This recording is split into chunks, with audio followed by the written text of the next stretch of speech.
আমাদের সর্বপ্রথম দুটি এলইডি লাইট লাগবে। এই দুটি এলইডি লাইটের যে নেগেটিভ প্রান্ত হবে তা আমরা একত্র করে সোল্ডারিং করে নেব।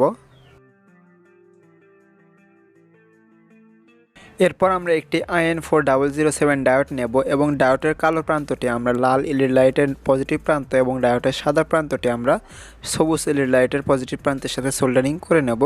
তো যারা এখনও পর্যন্ত আমার চ্যানেলটি সাবস্ক্রাইব করেনি তারা অবশ্যই আমার চ্যানেলটি সাবস্ক্রাইব করবেন এবং ভিডিওটি ভালো লাগলে অবশ্যই আপনাদের বন্ধুর কাছে ভিডিওটি শেয়ার করবেন। তো এরপর আমরা একটি নষ্ট ব্যাটারি থেকে একটি BMS খুলে নেব। তো এই BMS-এর যে পজিটিভ প্রান্ত হবে তা আমরা ডায়োডের সাদা অংশের সাথে সোল্ডারিং করে নেব। এরপর আমরা একটি USB পোর্ট নেব। এ ধরনের USB পোর্ট আপনারা মার্কেটে খুব সহজেই পেয়ে যাবেন। তো USB পোর্টের যে পজিটিভ প্রান্ত হবে তা আমরা ডায়োডের কালো অংশের সাথে সোল্ডারিং করে নেব।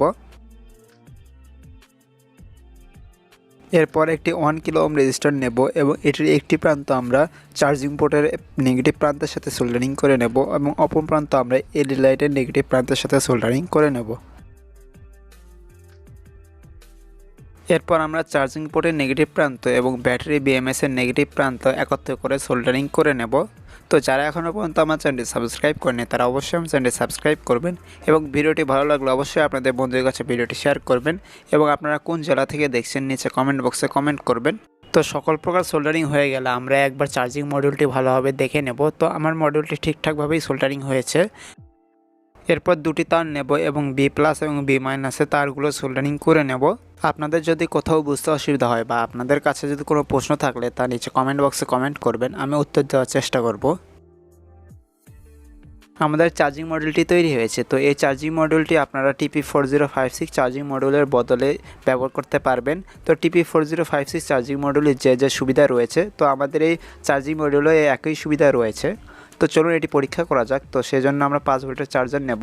তো আপনারা দেখতেই পাচ্ছেন যে চার্জারটি কানেকশন দেওয়া মাত্র আমাদের যে লাল এলইডি লাইট ছিল তা জ্বলে উঠেছে এবং আমাদের যে ব্যাটারি কানেকশন দেব তখন আমাদের এই সবুজ এলইডি লাইটটি জ্বলে উঠবে। তো সেজন্য আমরা একটি ব্যাটারি নেব। তো আমি একটি লিথিয়াম আয়ন ব্যাটারি ব্যবহার করছি। তো এই মডিউল দিয়ে আপনারা 2 বা 3টিও লিথিয়াম আয়ন ব্যাটারি একত্র করে চার্জ দিতে পারবেন। তো সর্বপ্রথম আমরা ব্যাটারিতে কানেকশন দেব। তো ব্যাটারি কানেকশন দেওয়া মাত্র আমাদের যে হলুদ এলইডি লাইট থাকবে তা জ্বলে উঠবে। তো আপনারা দেখতেই পাচ্ছেন যে আমাদের হলুদ এলইডি লাইটটি জ্বলে উঠেছে। তো এখন আমরা যদি এখানে 5 ভোল্টের চার্জার কানেকশন দিই তাহলে আমাদের হলুদ থেকে লাল এলইডি লাইট জ্বলে উঠবে। তো আপনারা দেখতেই থাকুন। আপনারা দেখতেই পাচ্ছেন যে লাল এলইডি লাইটটি জ্বলে উঠেছে। তো এখন আমাদের ব্যাটারি চার্জ হচ্ছে।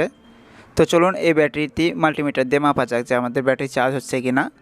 তো সেজন্য আমি আবারও দেখাবো আপনাদেরকে। তো দেখুন হলুদ থেকে লাল এলইডি লাইটে জ্বলে উঠেছে। তো চলুন আমাদের ভোল্টেজ মাপা যাক। তো সেজন্য আমি একটি মাল্টিমিটার নেব।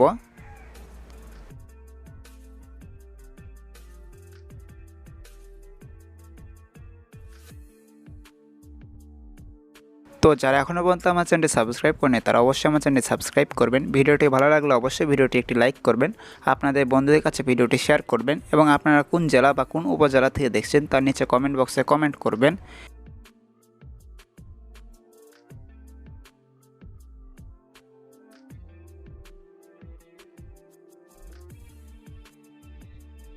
তো দেখতেই পাচ্ছেন যে আমাদের ব্যাটারিতে চার্জ হচ্ছে। তো চলুন এখন কথা বলা যাক যে আপনারা এই মডিউলে কি সুবিধা পাবেন। তো সর্বপ্রথম এই মডিউলে BMS থাকায় আপনারা ব্যাটারি নিরাপদে চার্জ করতে পারবেন এবং 2-3টি ব্যাটারি একত্র করেও চার্জ দিতে পারবেন এবং ব্যাটারিগুলো ফুল চার্জ হয়ে গেলে আপনাদের সবুজ এলইডি লাইট জ্বলে উঠবে। এবং TP4056 চার্জিং মডিউল কোথাও 20 টাকা 30 টাকা বা কোথাও 40 টাকা দিয়ে কিনতে পাওয়া যায়, কিন্তু আমাদের এই মডিউলটি আপনারা মাত্র 10 টাকা দিয়েই বাড়িতে বসেই বানাতে পারবেন। তো আজকে ভিডিও এইটুকুই। ভিডিওটি ভালো লাগলে অবশ্যই চ্যানেলটি সাবস্ক্রাইব করবেন, বন্ধুদের কাছে শেয়ার করবেন। তো দেখা হচ্ছে পরে কোনো ভিডিও।